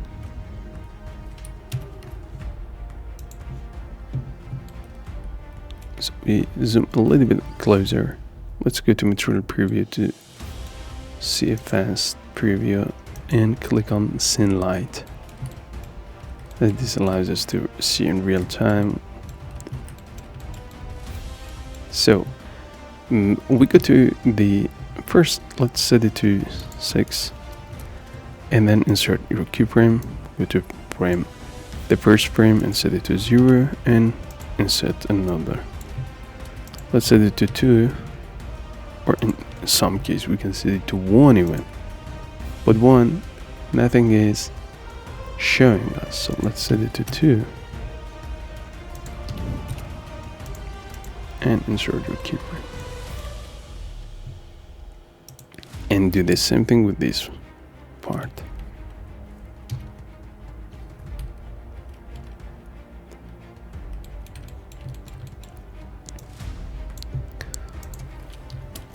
Nothing,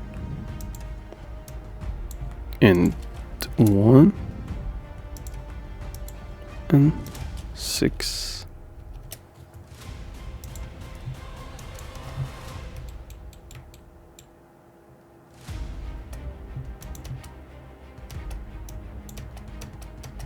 And then you can even play around with the lights. And the last one is this kind of lighting. Let's move to frame 65 and set it to 0. And when it's relaxed, set it to 6. Insert keyframe, put it to 1. So this is the trick that I used for this lighting.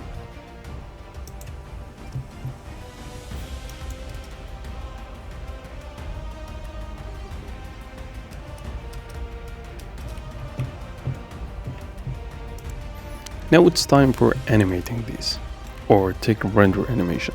For that, we go to the render properties and we choose cycle for this case. And if you have a better graphic card, make sure to set it to GPU compute, otherwise CPU. In the sampling, the viewport is not important in this case, but the render is important. In this case, I set it to each sample, each frame can take up to 200 sample. Turn on denoising as well. And then go to the color management, set it to filmic because by default it is to AGX. And now you can play around with the look, how high you want. I prefer medium high contrast. And that's about the setting here. If you want to take your animation as a PNG or transparent, which I have here, make sure to click on this transparent. Otherwise you will see the HDRI in the background. So this is good when you want to add your own background in your editing software, or create a solid image or background image in Photoshop, Krea, or any other software, and then put it at the back. Or sometimes, as you might see in my demo, I don't need any background. I just want to this animation pop up on my demo so that people see the result of this animation. So that's about the feel. And then output. So we have the frames, the end frame, the format is going to be square shape. We have some preset here, 4K and Full HD, and the frame rate is set it to 24. You can change the frame rate. If you want to make slow motion, you can set it to 50 or 60, but 24 for me is looking good because I'm not going to slow motion things. And the output, make sure to find a collection for this. RGB is important because if you want to take a render without any background, so make sure to set your color to RGBA, and A for alpha or transparency, and set it to PNG as well. This is important. If you set it to JPEG, you're not going to get the desired. You will see a black background. Let's see.